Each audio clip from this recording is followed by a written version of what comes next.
Yo! What's up mga kaampon? Ayan, nagbabalik na naman tayo sa ating mga video. Siyempre, una sa lahat, happy Mother's Day sa mga nanay dyan, especially sa mga single mom. Ayan, happy Mother's Day sa inyong lahat. Siyempre, sa kaarawan nyo ngayon, Mother's Day. So, mag-enjoy po tayo at kasama yung mga anak natin. So, ayan, enjoy po sa inyo kung saan-saan mo kayo pumunta. Mag-iingat po kayo.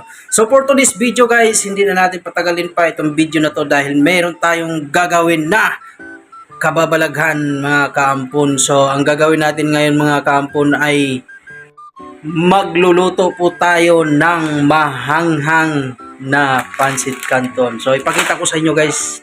So ayun guys, makikita po natin sabi nila sobrang hanghang daw. So subukan natin guys magluto nito. Yun po yung pangalan niya.